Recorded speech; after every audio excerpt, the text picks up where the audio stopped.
오늘이 석가탄신일이죠? 석가탄신일인데 제가 이제 주변에 그 절에 다니는 사람들을 많이 보게 되죠. 그런데 오늘 뭐 하나같이 뭐 절 갔다 가는 사람들, 또 이전에 가는 사람들, 왜 가느냐 그랬더니 등을 달러 간대요. 등을 달러 가는데 등 하나에 30만 원이래요.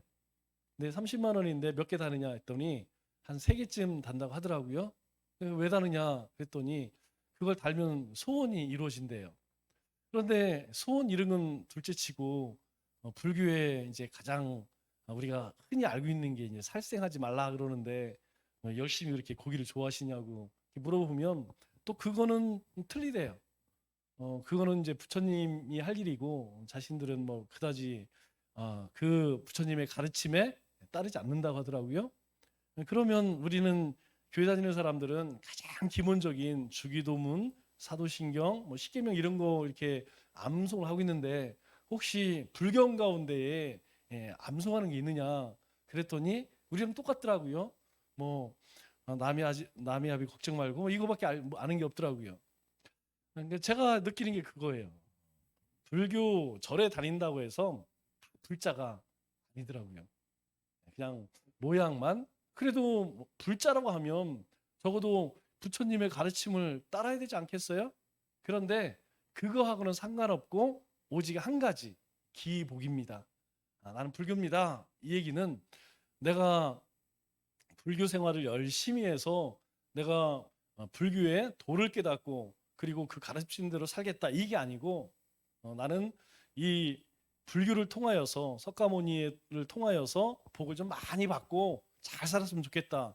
그것이 절에 다니는 주된 목적이더라고요. 여러분 절에 다니는 이 불자들만 그럴까요? 그렇지 않을 수 있다는 것이죠. 누가요? 우리도 마찬가지라는 거죠. 모든 그리스도인들이 다 하나님의 은혜를 받고 사느냐? 이거는 조금 한번 생각해 볼 필요가 있다는 것이죠. 어떤 사람이 하나님의 은혜를 받느냐? 하나님을 사랑하는 사람이 하나님의 은혜를 받는 것이죠. 너무나 당연하죠? 하나님을 변함없이 사랑하는 사람이 하나님의 은혜를 받는 것이죠. 은혜는 하나님 안에, 복음 안에, 그리스도 안에 거할 때에만 받습니다. 우리가 교회 다닌다고 해서 예수를 믿는다고 해서 뭐 모든 일들 가운데 다 은혜 받으면 얼마나 좋겠어요. 그런데 우리가 말씀 충만, 은혜 충만, 성령 충만하면 모든 일에 은혜를 받아요. 심지어는 시험이 찾아오고 뭐 고난이 찾아와도 기쁘고 즐겁고 그게 은혜스럽습니다.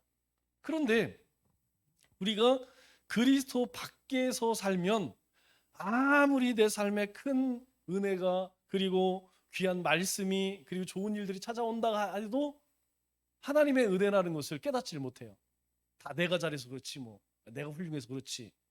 그러니까 은혜는 그리스도 안에 살아갈 때 충만한 것이고 그리스도 밖에 즉 하나님의 말씀 밖에 살아가면 결코 받을 수 없는 것이 무엇이냐? 바로 은혜라는 것이죠. 그래서 예수님을 떠난 자들은 더 이상 은혜를 받을 수 없습니다. 여러분 꼭 기억하셔야 돼요. 예수님을 떠나서 복음을 떠나서 말씀을 떠나서 나는 신앙생활 잘하겠다. 그것은 전혀 불가능합니다. 그럼에도 보니까 교회에서 일도 열심히 하고 예배도 열심히 드리고 하던데요. 그거는 자기 결심이에요. 자기 가지고 있는 신념입니다. 신념. 그동안 해왔던 게 있고 주워 들은 게 있기 때문에 은혜 없이도 얼마든지 종교생활을 할 수 있어요. 누구처럼? 오늘 절에 갔다 온 불자들처럼. 그러나 중요한 것은 무엇이냐? 그 속에 생명이 없다는 것이죠.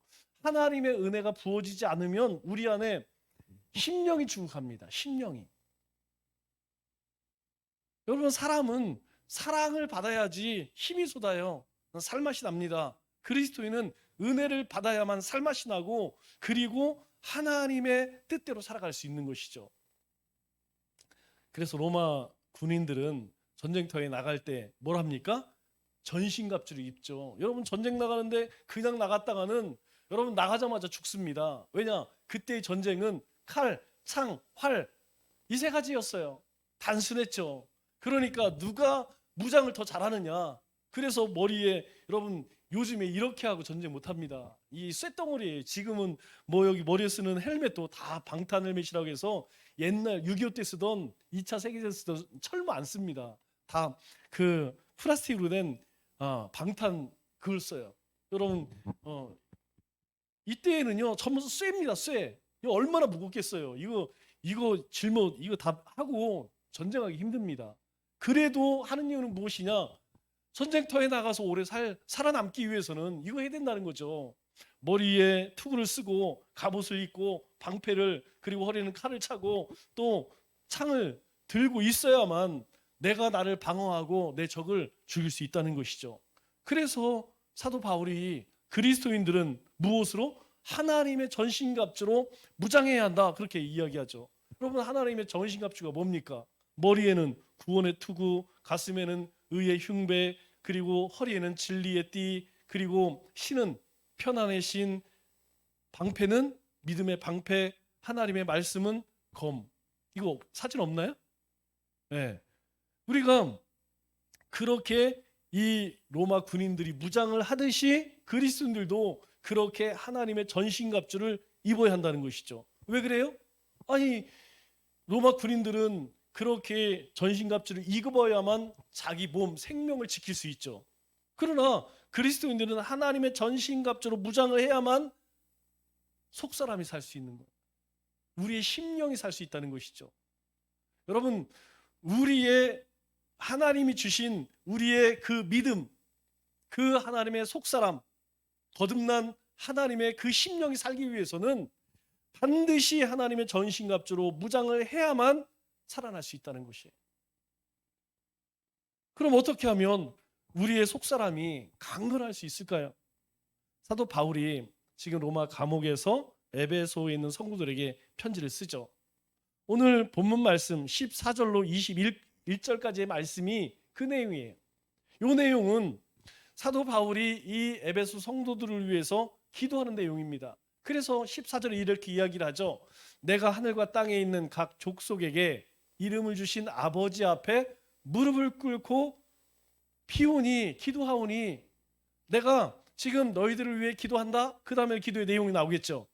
그런데 내가 하나님 앞에 무릎을 꿇고 기도하는데 그 하나님에 대해서 사도 바울이 무엇이라고 고백하냐면 하늘과 땅에 있는 각 족속에게 이름을 주신 아버지, 이렇게 이야기해요. 자, 하늘과 땅에 각 족속에게 이름을 주신 아버지라는 이야기는 뭡니까? 바로 하나님께서 이 모든 세상을 만드셨다라고 이야기하는 것이죠. 그러니까 하나님이 만드셨고 하나님이 심판하십니다. 알페와 오메와 처음과 끝 되시는 하나님, 바로 세상을 지으신 창조주 하나님. 그냥 한마디로 이야기하면 이 온 세상을 만드시고 다스리시는 아버지 하나님 앞에 무릎 꿇고 비오니, 이렇게 하면 참 쉽죠.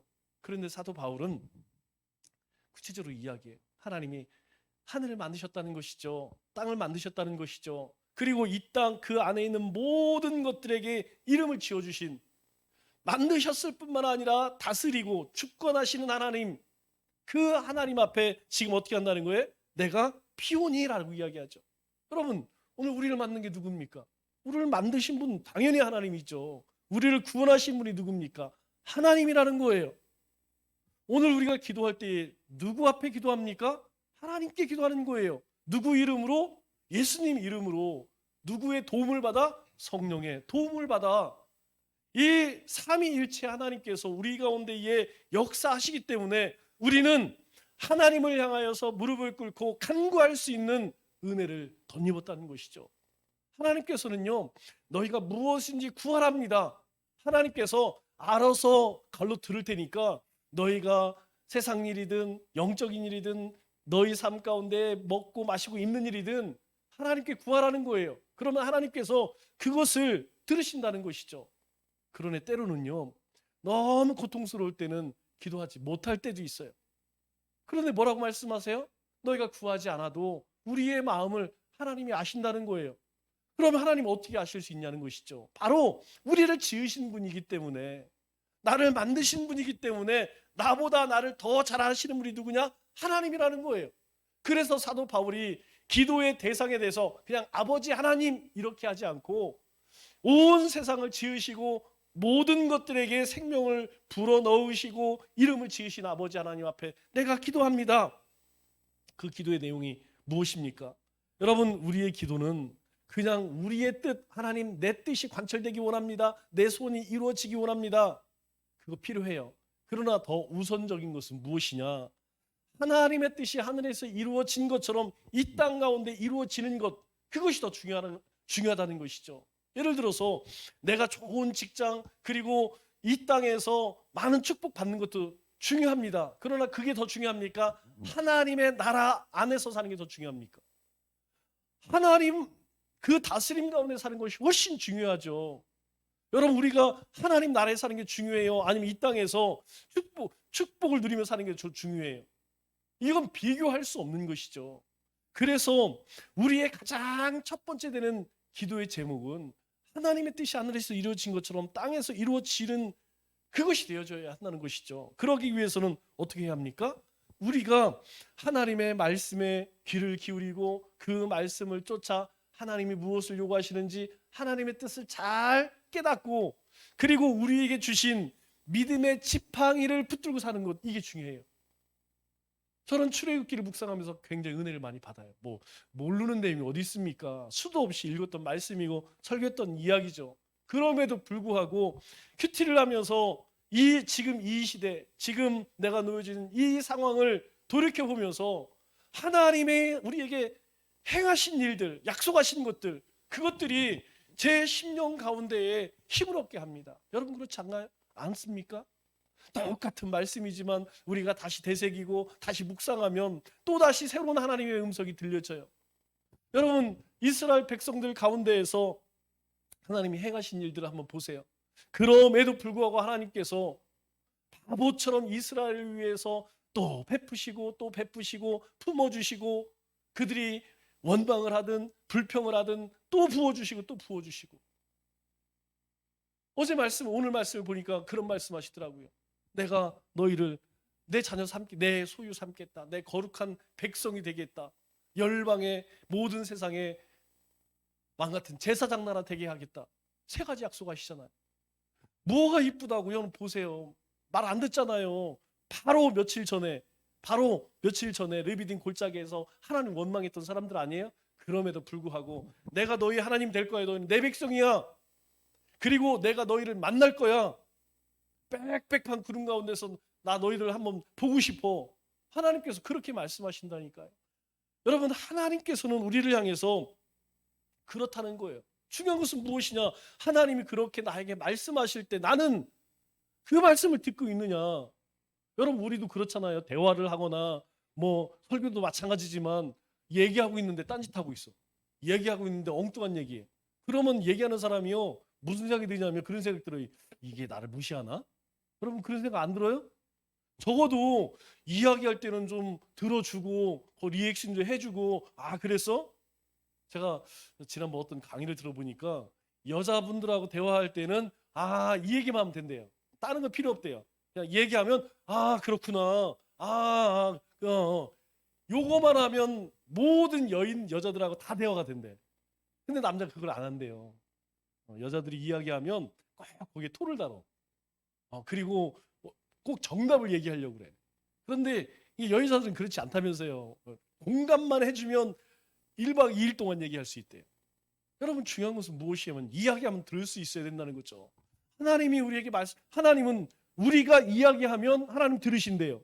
그런데 문제는 하나님이 말씀하시는데 우리는 듣지 않아. 그래서 우리의 기도는요, 하나님의 뜻에 맞추는 작업이라는 거예요. 우리가 말씀을 통하여서 하나님의 뜻을 깨닫고 우리가 하나님 앞에 간구할 때에 하나님의 뜻이 이거구나. 그런데 우리가 그 하나님의 뜻에 맞춰 살 수 있나요? 안 되잖아요. 그런데 이 간구함을 통하여서 우리의 삶의 방향을 조금씩 틀어서 하나님의 뜻에 맞추게 된다는 것이죠. 그래서 우리 마태복음 26장 39절 말씀이요, 주님이 뭐라고 말씀해요? 내 원대로 마옵시고 아버지의 원대로 하옵소서. 여러분, 우리가 말씀을 통해서 깨닫고 기도를 통하여서 하나님의 뜻을 쫓아 살게 되면 이렇게 되는 거예요.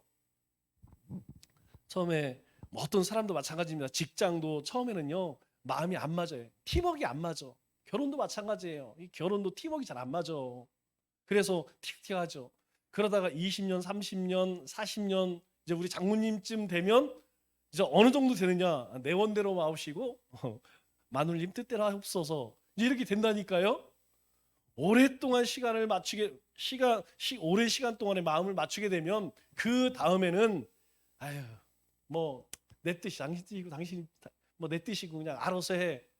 뭐 이렇게 저렇게 얘기 안 해요. 그냥 그렇게 그거 원하지? 그냥 언간하면 그렇게 합니다.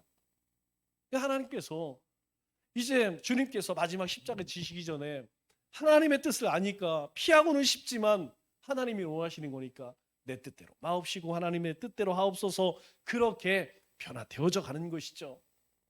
그래서 사도 바울이 가장 먼저 에베소 성도를 위해 기도하는 것이 무엇이냐? 16절 말씀을 보니까 그렇게 이야기하죠. 너희 속사람의 능력으로 강건하게 하시오며 속사람의 능력으로 속사람이 너희 강해졌으면 좋겠다. 너희의 속사람이 강해지기를 원한다. 여러분 속사람이 있다는 얘기는 뭐예요? 겉사람도 있다는 것이죠. 이 사람에게는 그냥 우리가 볼 때는 그냥 어떤 사람인데 우리가 신앙의 눈, 하나님의 눈으로 보면 겉사람이 있고 속사람이 있다는 거예요. 속사람의 뜻이 무엇일까요? 하나님이 우리를 만드실 때에 창세기 2장 7절 말씀을 보니까 우리를 흙으로 만드시고 생기를 넣어서 생명이 되었다. 사람이 되게 하셨다. 그렇게 이야기해요. 그러면서 그 사람이 생명이 된지라 이 사람을 하나님의 형상대로 하나님의 모양대로 만드셨다. 이렇게 이야기해요. 그러니까 아담과 하와는 하나님의 형상으로 만들었는데 그 하나님의 형상을 뭐라고 이야기하느냐? 우리가 흔히 이야기하는 속사람이라는 거예요. 그런데 그 속사람이 어떻게 되었습니까? 아담과가 죄를 지으면서 죽게 되었죠. 그래서 더 이상 하나님 앞에 나아갈 수가 없었어요. 하나님은 거룩하신 분인데 죄가 그 안에 들어옴으로 인하여서 죄가 하나님 앞에 나아갈 수가 없었던 것이죠. 그런데 죄로 인하여서 우리 가운데 죽음이 찾아왔는데 그 죽음의 문제를 누가 해결하셨어요? 예수님께서 해결하셨죠. 어떻게? 십자가에서 죽으셨잖아요. 죽으시면서 뭐라고 말씀하세요? 내가 너희의 재물이 되었다는 것, 재물. 그래서 나를 믿는 자는 죽어도 살겠고 살아서 믿는 자는 영원히 죽지 아니하리라. 아니 우리의 죄가 있는데 어떻게 영원히 죽지 않어? 주님께서요 십자가에서 죽음이 내가 죄로 인하여 죽어야 하는데 주님이 대신 죽었대요. 그래서 내 죄를 주님이 가져갔다. 대신 치렀다. 그래 대속이라고 이야기하는 거예요. 주님이 대신 나를 위해 죽으셨어요. 그래서 우리는 어떻게 되었어요? 살아난 것이죠. 주님께서 십자가에 죽으심으로 우리가 그 죄에 대해서 사함을 받고 주님이 사망 권세를 이기시고 부활하신 생명으로 우리의 첫 부활의 열매가 되어주셨다는 거예요. 그래서 우리 안에 영원한 생명이 있다. 하나님의 나라가 있다. 하나님의 백성이다. 라고 이야기하는 것이죠. 그래서 우리는 주님 안에서 새로운 피조물이 되었다는 거예요. 하나님께서 우리를 완전히 새로운 피조물로 언제가 한번 말씀드렸죠? 우리는 하나님이 조금 잘못된 거 고쳐 쓰고 그게 아니라니까요. 잘못된 거 고쳐서 쓰시는 분이 아니고 우리를 완전히 새로운 피조물로 완전히 새로운 존재로 하나님이 만드셨다는 거예요. 우리는 그런 존재라는 것이죠. 그래서 주님 안에서 새롭게 피조물로 된 그 존재를 사도 바울이 뭐라고 이야기합니까? 속사람이라고 이야기하는 것이죠. 여러분, 이 새로운 피조물이 되었다라는 것은 우리 안에 새로운 일이 시작되었다 이렇게 이야기할 수도 있겠죠. 그렇죠? 어떤 일입니까? 이전에는 우리 불교인들처럼 절에 가서 비나이다 복 주옵소서 이런 존재로 살았는데 이제는 그거 안 해요. 이제는 하나님의 백성으로 당당하고 떳떳하게 거룩하게 하나님의 자녀로 살게 하옵소서. 이게 우리의 고백이라니까요. 왜? 하나님께서 우리의 삶 속에서 새로운 일을 시작하셨기 때문에. 그 새로운 일이 뭡니까? 죽는 일이 아니라 살아나는 일이죠. 이전에는 모든 일들이 다 죽어지는 일이었어요. 죽어지는 일이 뭡니까? 죄된 일이었죠. 그러나 이제는 그렇지 않다는 것이죠. 이제 우리 안에는 새로운 살아나는 역사가 시작되었다는 거죠. 그래서 그리스도인의 삶은 우리의 속사람이 매일매일 하나님의 형상으로 변화되어져 가는 과정이라는 거예요. 완전히 변화진 것을 뭐라고 이야기합니까? 영화롭게 되었다는 얘기. 그래서 그리스도인의 삶은요, 성화의 과정입니다. 우리는 매일매일 성화요, 거룩해지는 것입니다. 우리가 하나님의 영으로, 말씀으로, 그리고 우리의 삶을 통하여서 하나님은 우리를 매일매일 그렇게 주님을 닮아가게 하셔요. 그리고 결국 우리의 몸을 벗는 날 하나님은 우리를 영화롭게 하셔서 하나님의 나라에서 하나님과 영원히 살게 하셨다는 것이죠. 그렇다면 우리는 우리 자신을 한번 돌아볼 필요가 있다는 것이죠. 무엇을 돌아봐야 할까요? 우리는 우리 안에는 거듭난 사람, 예수님을 닮아가고자 하는 그 속사람이 살아있는가 죽어있는가, 이걸 먼저 볼 수 있어야 돼요. 내가 지금 내 심령이 지금 주님을 사모하는지, 하나님을 갈급해하는지, 사모하는지, 어쩐지 그냥 사는 거에 바빠서 그냥 정신없이 분주하게 살고 있지 않은지, 우리는 그것을 다시 한번 돌아볼 수 있어야 된다는 것이죠. 왜 그렇습니까? 우리는 새롭게 거듭난 새로운 피조물이에요. 그러면 새로운 피조물로서 합당하게 살아갈 수 있어야 되죠.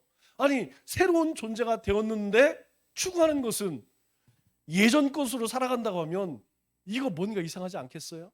우리는 분명 예수님으로 하나님의 백성이 되었는데 여전히 후패한 옛 모습대로 살고 있다면 그것은 우리의 신분과 전혀 맞지 않는 것이죠. 여러분, 그렇지 않겠습니까? 여러분, 그리스도인이 아무리 석가탄신이라 할지라도 절에 가서 비나이다 비나이다 이거 할 수 없잖아요. 두 번째로는 우리가 영적으로 거듭났다면 어느 정도 우리가 성장하고 성숙되어져 가고 있냐. 여러분, 분명 예수님으로 인하여서 우리의 속사람이 살아났잖아요. 우리의 속사람이 하나님의 형상으로, 그래서 우리가 주님을 예배하고 주님의 이름을 찬송하고 있잖아요.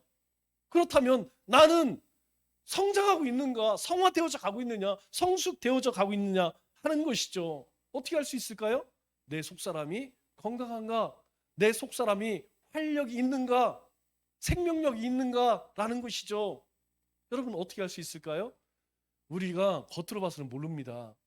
아무도 몰라요. 누구만 알 수 있느냐? 나 자신만 알 수 있어요. 내가 지금 신앙생활을 하고 있느냐, 믿음의 삶을 살고 있느냐, 종교 활동을 하고 있느냐, 이것은 누가 알겠어요? 뭐 여기 예배드리는지 똑같이 예배드리는데 다 똑같이 예배드리는데 누가 알겠습니까? 그러나 자신은 안다는 것이죠. 어떻게 할까요? 내 안에 속사람이 살아있다면 이 예배가 사모하고 이 예배의 말씀이 내 심령을 적시고, 그리고 우리로 하여금 힘을 얻게 하셔서 세상 가운데서 우리의 삶이 하나님께 온전히 드려지는 삶을 살게 한다는 것이죠. 그러면 우리의 속사람이 강해지면 우리는 어떻게 될까요? 여러분, 가장 먼저 드러난 것이 무엇이냐? 바로 죄와 세상과 나에 대해서 이길 수 있다는 거예요. 여러분, 우리가 죄를 맞닥뜨렸을 때, 세상과 맞닥뜨렸을 때 여러분, 이길 수 있는 힘이 있을까요? 여러분, 쉽지 않습니다. 세상이 우리로 하여금 하나님의 백성으로서 합당하게 행치 못하게 할 때에 우리는 단호하게 못합니다. 여러분, 그게 쉽지가 않아요. 그러나 하나님의 영이 우리 가운데 충만하여서 우리의 속사람이 살아있다면 할 수 있다는 것이죠. 그 가운데서 가장 어려운 것이 무엇이냐면 사실은 우리 자신입니다. 가장 힘겨운 싸움은 우리 자신이에요. 세상에서 제일 무거운 게 뭐라고 이야기합니까? 눈꺼풀이라고 이야기하잖아요. 여러분, 세상에서 가장 무거운 것이 왜 눈꺼풀이라고 합니까? 졸음이 찾아올 때는 여러분, 그냥 졸음 쉼터에 가서 자는 게 상책이에요. 그거 내가 깨겠다고 뭐 이렇게 딱 씹으면 막 정신이 번쩍 나는 거 있더라고요. 막 입에 다다다다다. 뭐 먹고 마시고 안 돼요. 졸릴 때는 감당이 안 됩니다. 마찬가지라는 것이죠. 우리 자신에 대해서 우리 자신을 이겨낼 수 있는 힘은요, 우리의 속사람이 변화되지 않고 우리의 속사람이 하나님의 영으로 살아 역사하지 않으면 절대로 내 자아를 내가 이기지 못해요. 여러분, 그것을 그냥 세상 말로 쉬운 말로 하면 고집이라고 그러죠. 고집, 아집이라고 이야기하잖아요. 여러분, 예수님 믿으면서도 이 고집 안 변하는 사람 우리 주변에서 많이 보잖아요. 저도 많이 봅니다. 그렇게 열심히 뭐 예배를 드리고 말씀을 보고 하는 것 같지만 결국 어떤 문제 앞에 딱 들었으면 뭐가 나오냐? 내 자신이 나와요. 내가 나와. 내가 나와. 그런데 그 벽을 못 넘는다니까요. 왜 그렇습니까? 우리의 속사람이 아직도 젖먹는 수준이기 때문에 안 맡겨진다는 것이죠. 그래서 우리의 속사람이 강건해야 된다는 거예요. 우리의 영이 하나님의 영이 붙들려서 그렇게 살아야 한다는 것이죠. 왜 주님과 동행해야 합니까? 주님과 동행하는 이유는 다른 것이 아니라 그 주님을 쫓아가는 거예요. 내가 주님을 끌고 가는 것이 아니고 내가 주님을 따라가는 것. 그래서 동행이라는 말을 with go라는 말을 써요. with go. 함께 간다 이렇게 이야기해요. 함께 가는 거예요. 함께. 주님과 함께 가는 것. 그런데 우리가 주님을 따라가는 것이죠. 그래야 우리의 속사람이 건강해질 수 있다는 것이죠. 여러분, 속사람이 건강한 사람은 죄와 싸워 이기고 하나님께 영광을 돌리는 삶을 사게 됩니다. 그러나 우리의 속사람이 병들고 빈약하면 속사람이 겉사람을 지배하는 것이 아니라 겉사람이 속사람을 지배해요. 여러분, 겉사람은 뭡니까? 변화되지 않은 내 옛 모습을 이야기하는 것이죠. 옛 모습들이 하나님 자녀된 나를 지배해.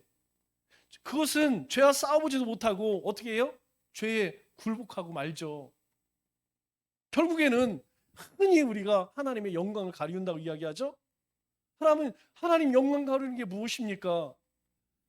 속사람이 나를 지배하는 것이 아니라 하나님의 영이 말씀이 나를 지배하는 것이 아니라 내 겉사람이 속사람을 지배하기 때문에 하나님의 영광을 가리우는 삶을 살 수밖에 없다는 거예요. 그래서 매일 겉사람과 속사람 사이 어떻게 합니까? 갈등이 있는 것이죠. 그래서 사도 바울이 갈라디아서 5장 17절에 뭐라고 이야기합니까? 육체의 소욕은 성령을 거스르고 성령은 육체를 거스르나니. 여러분, 물과 기름이라는 거예요. 육체의 소욕과 겉사람과 성령은 같이 갈 수가 없습니다. 이 둘이 서로 대적함으로 너희가 원하는 것을 하지 못하게 하려 함이니라. 우리가 원하는 게 뭐예요? 하나님의 뜻대로 하나님의 원대로 살기를 원합니다. 하나님의 뜻이 하늘에서 이루어진 것처럼 우리 가운데 이루어지기 원합니다. 이것이 우리의 삶의 우리의 궁극적인 목적 아니겠습니까? 그런데 안 된다는 거예요. 뭐 때문에? 육체의 소욕 때문에, 겉사람 때문에 안 된다는 것이죠. 한 발은 하나님께, 한 발은 세상 가운데 디딤과 같이 살아서는 결코 우리의 속사람이 강건해질 수 없다는 것입니다. 그래서 사도 바울이 고린도 후서 4장 16절에 뭐라고 이야기합니까? 우리가 낙심하지 아니하노니 겉사람은 후패하나 우리의 속은 날로 새롭도다. 여러분, 우리의 속은 날로 새롭도다라는 말이 뭐예요? 우리가 예배를 통해서 하나님의 말씀을 듣고 큐티를 통해서 하나님의 말씀을, 그리고 우리가 성경을 읽으면서 우리가 하나님께 기도하면서 하나님께서요, 우리로 하여금 잠자고 있는 속사람으로 하여금 꿈틀꿈틀 살아 역사하게 새롭게 하신다는 거예요. 우리의 속사람이 살아나면요, 우리의 겉사람은 당연히 죽을 수밖에 없습니다. 우리의 속사람이 힘을 열으면 겉사람은 살아나고 육체의 소욕은 살아나는 것이고, 우리 안에 있는 우리의 영이 살아나면 우리의 옛 모습은, 육체의 소욕은 죽어질 수밖에 없다는 것이죠. 우리가 건강해지기 위해서 무엇을 해야 할까요? 제가 아무리 생각을 해봐도 건강해지는 비결 두 가지입니다. 첫째는 잘 먹어야 돼요. 잘 먹어야 돼요. 좋은 것 골라 먹어요. 좋은 것만 골라 먹는 게 중요한 게 아니고 나쁜 것을 먹지 말자. 이게 바르게 먹는 것이죠. 좋은 것 먹어야 돼요. 좋은 걸 먹는 것, 바르게 먹는 것, 그것은 무엇이냐? 좋은 것만 찾아다니며 먹을 게 아니고 나쁜 것 안 먹으면 됩니다. 그러면 큰 문제 안 생겨요. 두 번째로는 잘 먹었으면 그 다음에 뭐 해야 할까요? 운동해야 합니다. 운동해야 돼. 운동하지 않으면 여러분 배 나오고 그리고 비만 생겨지고 그러면 건강이 나빠질 수밖에 없는 거죠. 여러분 뭐 아무리 세상 없어도 먹지 않고 운동 안 하면 건강해질 수가 없어요. 저를 보니까 그렇더라고요. 저를 먹고 가만히 있으니까 자꾸 나빠져요. 그래서 요즘에 지금 5월 달이죠. 4월 달부터 출근을 그렇게 해요. 출근을 뭐 특별한 어디 뭐 갈 일이 없으면 매봉산을 올라가서 구룡산으로, 구룡산에서 우리 장로님 있는 대로 이렇게 돌아서 산남 고등학교 쪽으로 6.8km에 1시간 40분 1시간 40분 걸려요. 그러면 12,000보. 집에 갈 때에는 이쪽으로 내려가서 저 뚝방길 타고 이렇게 올라가면 5,500보 되더라고요. 그렇게 한 달을 하니까 헬스장을 1년 동안 다니면서 3kg 뺐는데 그렇게 걸어 다니니까 2kg 빠졌어요. 그것도 밥을 2그릇씩 먹으면서. 밥은 열심히 먹어요. 대신에 먹은 만큼 열심히 운동. 그러니까 건강해지는 것 같아요. 제가 저를 봐도 조금 건강해지는 것 같아요. 대신에 얼굴은 좀 새카매지는 것 같더라고. 여러분 우리 영적인 건강도 똑같습니다. 영적인 건강을 유지하는 비결은 뭐냐? 바로 영적인 음식을 바로 먹는 것. 여러분 바르게 먹는다는 것은 먹어야 할 것을 먹고 먹지 말아야 할 것을 먹지 않는 것이죠. 우리가 하나님이 주시는 하나님의 말씀을 열심히 우리가 들어야 하지만 그러나 우리가 악한 것들, 우리 귀를 더럽히는 것들은 가급적이면 듣지 않는 것이죠. 그래서 우리가 먹어야 할 영적인 음식 가운데 가장 중요한 것이 하나님의 말씀이죠. 이건 아무리 강조해도 지나치지 않습니다.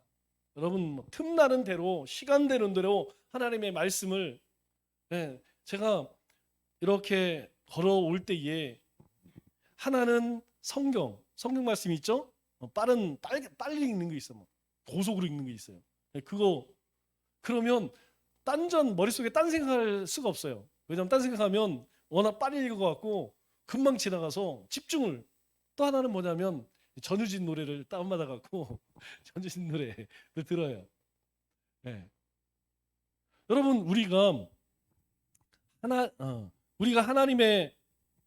하나님의 말씀을 매일매일 먹어야만 여러분 우리의 속사람이 살아난다니까요. 하나님께서 이사야 55장 1절 2절 이스라엘 백성들에게 하시는 말씀이죠. 이사야 55장 1, 2절에 뭐라고 이야기합니까? 오라 너희 모든 목마른 자들아 물로 나오라. 돈 없는 자도 오라. 너희가 와서 사 먹되 돈 없이 값 없이 와서 포도주와 젖을 사라. 여러분 이사야 선지가 이 얘기하는 게 뭐예요? 너희가 정말 육적인 목마름 때문에 이 얘기하는 거 아니지 않습니까? 너희 가운데 채워지지 않는 그 목마름, 하나님 앞에 나오라는 것이죠. 하나님께서 값없이 돈 없이 너희 가운데 주시겠다는 것이죠. 하나님의 은혜 주시겠다는 거예요. 하나님 말씀에 귀를 기울이라는 것이죠.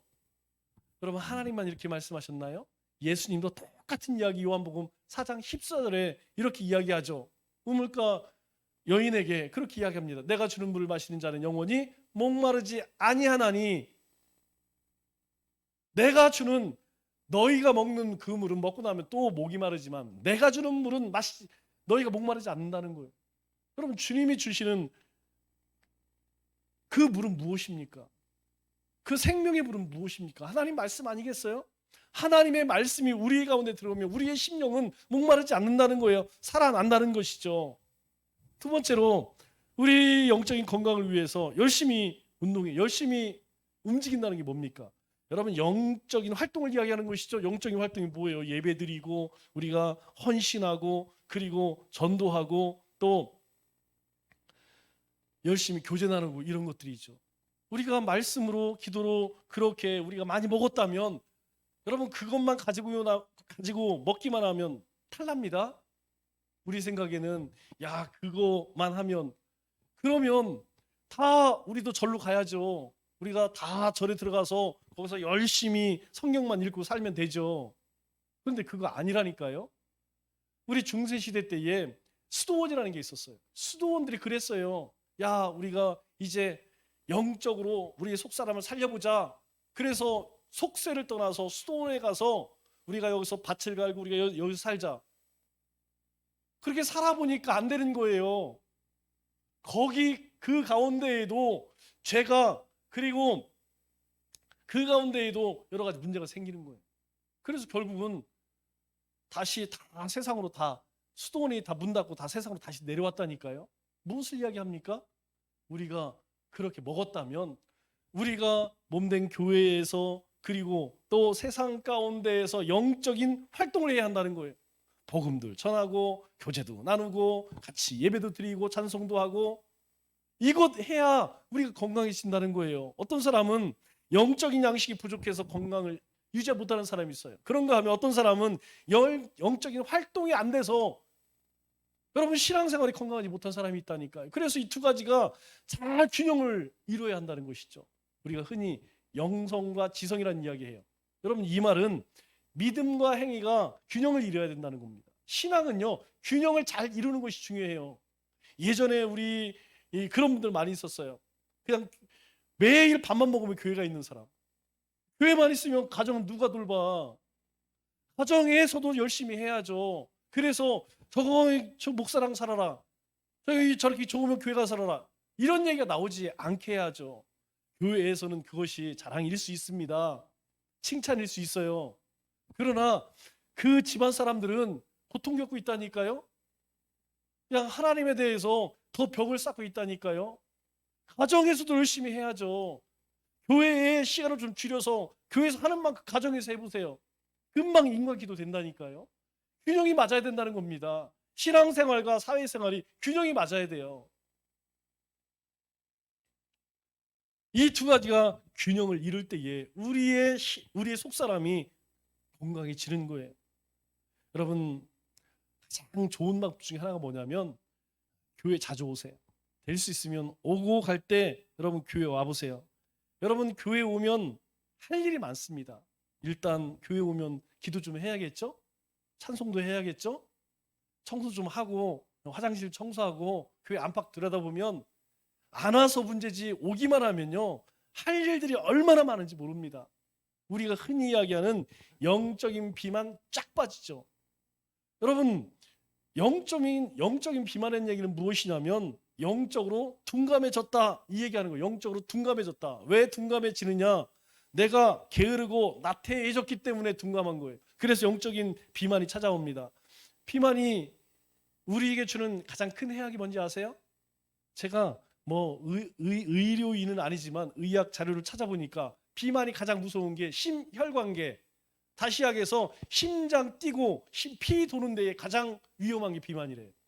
그래서 그냥 갈 수 있다는 것이죠. 심장마비로 가게 하는 가장 큰 문제가 뭐냐? 비만이라는 거예요. 그래서 먹는 거 움직이는 거 사이 균형이 잘 이루어져야 우리의 속사람이 건강해질 수 있다는 거예요. 말씀을 맺겠습니다. 사도 바울은 에베소 성도를 위해 기도하며 이 에베소 성도들이 속사람의 능력으로 강건하게 되기를 그렇게 간구했죠. 어떻게 우리의 속사람이 강건해질 수 있습니까? 하나님의 은혜 안에, 말씀 안에, 성령 안에 거해야 하죠. 그리고 하나님 나라와 그의 의를 위해 살아야 합니다. 남은 3일도 건강한 하나님의 속사람으로 하나님의 사랑을 온 세상에 베풀고 나누어 하나님을 기쁘시게 하고 하나님께 영광 돌리는 우리 믿음의 권속들 다 되시기를 주님의 이름으로 축원합니다.